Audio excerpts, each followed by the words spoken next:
वैष्णवीं भद्रां षड्भुजां च चतुर्मुखां त्रिनेत्रां च त्रिशूलां च पद्मचक्रगदाधरां पीताम्बरधरां देवीं नानालङ्कारभूषितां तेजः पुञ्जधरां श्रेष्ठां ध्यायेद्बालकुमारिकाम् ओङ्कारलक्ष्मीरूपेण विष्णोर्हृदयमव्ययम् विष्णुमानन्दमध्यस्थम् ह्रीङ्कारबीजरूपिणीम् ॐ क्लीं अमृतानन्दभद्रे सद्य आनन्ददायिनी ॐ श्रीं दैत्यभक्षरदां शक्तिमालिनी शत्रुमर्दिनी तेजः प्रकाशिनी देवी वरदा शुभकारिणी ब्राह्मी च वैष्णवी भद्रा कालिका रक्तशाम्भवी आकार ब्रह्मरूपेण ओङ्कारं विष्णुमव्ययम्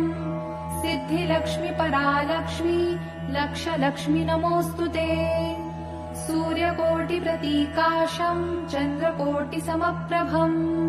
तन्मध्ये निकरे सूक्ष्मं ब्रह्मरूपव्यवस्थितम्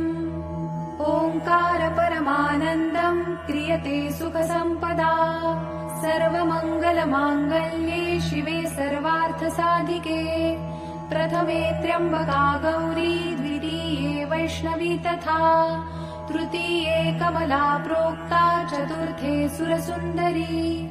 पञ्चमे विष्णुपत्नी च षष्ठे च वैष्णवी तथा सप्तमे च वरारोहा अष्टमे वरदायिनी नवमे खड्गत्रिशूला दशमे देवदेवता एकादशे सिद्धिलक्ष्मीर्द्वादशे ललितात्मिका एतत् स्तोत्रं पठन्तस्त्वां स्तुवन्ति भुवि मानवाः सर्वोपद्रवमुक्तास्ते नात्र कार्या विचारणा एकमासं द्विमासं वा त्रिमासं च चतुर्थकम्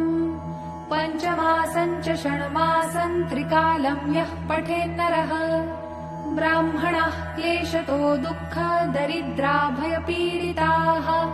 जन्मान्तरसहस्रेषु मुच्यन्ते सर्वक्लेशतः अलक्ष्मीर्लभते लक्ष्मीमपुत्रः पुत्रमुत्तमम् धन्यं यशस्यमायुष्यं वह्नि चौरभयेषु च शाकिनी भूतवेताल सर्वव्याधिनिपातके